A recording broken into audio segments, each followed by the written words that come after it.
댓글로 본인이 받은 원점수를 과목별로 말씀해 주시면 컨설팅처럼 개별적으로 상황에 맞는 전략을 아주 자세하게 추천해 드릴 예정입니다. 이번에는 라인 잡는 것을 넘어서 실제 메이저 정시 솔루션에 들어가는 많은 정보들을 압축해서 제공해 드릴 예정이니까 댓글 달아주시면 좋을 것 같습니다. 큰 도움이 될 것이라 확신합니다.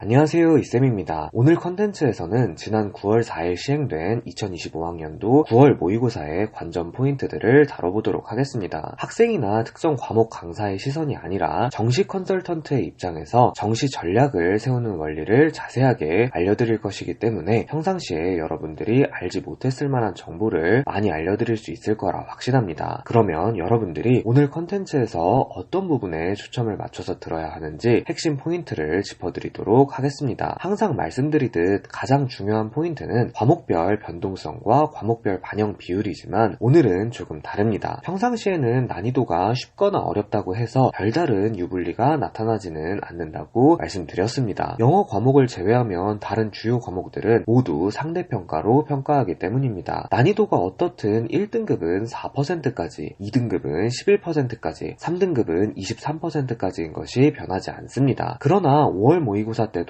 한번 말씀드린 바가 있죠. 난이도가 적정 범위를 지나치게 벗어나게 되면 그때는 당연히 난이도가 변동성에도 영향을 끼친다는 것입니다. 따라서 오늘은 쉬운 수능 초점을 맞추고 내용을 전개해 보도록 하겠습니다. 물론 몇몇 강사님들이 9월 모의고사에서는 힘을 빼고 수능을 어렵게 출제하려고 하는 것 같다 라고 말씀하시던데 그건 아무도 모르는 겁니다. 그리고 정말로 그렇게 된다고 해도 정시 전략은 수능 이후에 세우는 것이기 때문에 그때는 사후의 상황에 맞게 대응하시면 됩니다. 오늘은 일단 수능이 9월 모의고사처럼 출제되었다고 가정하고 정시 전략을 세우는 연습을 한다고 생각하시면 되겠습니다. 이쌤은 수능 공부법을 알려주는 강사가 아니라 수능 이후에 정시 전략을 세우는 법을 알려주는 정시 컨설턴트이기 때문에 수능 전 트렌드 예측은 본인의 과목별 선생님과 함께 최선을 다해주시면 될 것 같습니다. 그러면 지금부터는 9월 모의고사가 수능이었다면 정시 전략을 어떻게 세워야 하는지 말씀드리도록 하겠습니다. 서론에서 말씀드린 것처럼 이번 모의고사는 정말 쉽게 출제되었습니다. 화법과 작문의 경우 3점짜리 하나만 틀려도 1등급이 나오지 않을 확률이 있고 미적분의 경우 1등급 컷이 92점이 예상되는데 이 정도의 점수는 정말 이쌤이 입시를 치르던 시절에나 나오던 등급 컷이었습니다. 문이과 통합 이후에는 정말 보기 드문 등급 컷이 나왔다고 볼 수 있겠습니다. 영어는 국어와 수학에 비해서는 덜했지만 작년 수능이나 평년 9월 모의고사와 비교해보면 분명히 쉬운 편이었습니다. 이럴 때는 탐구라도 어렵게 출제하는 경우가 많은데 이번에는 그렇지도 않았습니다. 사회탐구, 과학탐구 거의 전 과목의 1등급 컷이 45점 이상일 정도로 탐구마저도 쉽게 출제되었습니다. 이렇게 전 과목이 모두 쉽게 출제된 경우에는 분명히 변수가 발생하게 됩니다. 어떤 일이 발생한다는 건지 천천히 설명해 드리도록 하겠습니다. 결론부터 먼저 말씀드리자면 시험을 잘 본 학생들의 수는 늘어나는 대신 잘 본 정도가 줄어들고 반대로 시험을 못 본 학생들은 수가 줄어드는 대신 망친 정도가 늘어납니다. 왜 그러냐면 시험이 아무리 쉽게 출제되어도 한 문제에서 이상하게 꼬이거나 시간 관리를 제대로 하지 못하는 학생들은 당연히 있을 수 있기 때문입니다. 즉 조금만 시험을 못 봐도 등급 컷 자체가 평소보다 높기 때문에 평상시보다 훨씬 낮은 등급과 백분위 점수를 받게 되는 것이죠. 반대로 대부분의 학생들은 시험이 쉽기 때문에 평상시보다 더 무난하게 문제를 풀었을 것이고 평소보다 조금 더 나은 점수 그리고 평소와 비슷한 등급을 받을 수 있었을 것입니다. 다만 시험을 크게 망치는 학생들이 존재하기 때문에 등급과 백분위 점수는 조금이지만 올라갈 수도 있을 것입니다. 시험이 어려울 때는 당연히 반대가 됩니다. 대부분의 학생들이 어려운 시험에 당황하여 페이스를 잃고 성적이 떨어지지만 등급 컷도 같이 내려가기 때문에 등급이 떨어지는 정도는 크지 않습니다. 작년에도 언어와 매체가 매우 어려웠지만 그만큼 등급 컷도 같이 낮았기 때문에 엄청 망한 줄 알았는데 생각보다 망한 정도는 크지 않은 학생들이 굉장히 많았었습니다. 그리고 그리고 평소보다 높은 점수를 받은 학생들은 당연히 수가 많진 않지만 낮아진 등급학과의 시너지 효과로 평소보다 훨씬 좋은 등급을 받는 경우도 있었습니다. 따라서 시험이 어려울 때는 잘 본 학생들이 많지는 않지만 잘 본 정도가 크고 못 본 학생들은 숫자가 많지만 못 본 정도가 그렇게 크지 않다는 겁니다. 원서를 쓰기 전에 이러한 특징을 미리 파악해 두고 있으면 크게 도움이 됩니다. 이제 정시 지원자들의 분포를 알아봤으니까 그게 정시 지원 전략에는 어떻게 영향을 끼치는지를 알아봐야 하겠죠. 이번에도 결론부터 말씀드리자면 수능이 단순히 쉽게만 출제되면 변동성이 낮을 때와 비슷하게 안정 지원이 트렌드가 됩니다. 안정 지원의 합격 확률이 올라가는 대신 펑크가 뚫릴 확률이 낮아진다는 뜻입니다. 다른 정시 컨텐츠에서도 말씀드렸듯 정시는 수시와 다릅니다. 평가에 주관이 들어가지 않고 정량적인 기준으로만 커트라인이 형성되니까 진학사가 현재 표본과 과거 통계를 기준으로 예상 커트라인을 잡아줍니다. 즉 과학적이고 통계적인 숫자가 나와 있으니까 웬만하면 무리하게 상향 지원을 하지 않는다는 겁니다. 무리하게 상향 지원을 하는 경우는 내 점수와 내가 원하는 대학의 점수 차이가 너무 커서 그냥 1년 더 공부할 것을 각오하고 스나이핑을 하는 경우밖에 없습니다. 그래서 아쉽지만 수능이 9월 모의고사처럼 나온다면 펑크가 잘 안 뚫리는 해가 될 확률이 높습니다. 그리고 그건 시험이 작년 수능처럼 단순히 어렵기만 했을 때도 마찬가지입니다. 스나이핑을 하는 학생들은 시험을 많이 망친 학생들인데 시험이 쉽기만 하면 시험을 망친 학생들의 수가 많지 않고 시험이 어렵기만 하면 학생들이 시험을 망친 정도가 크지 않기 때문입니다. 수능이 기회의 장이 되려면 5월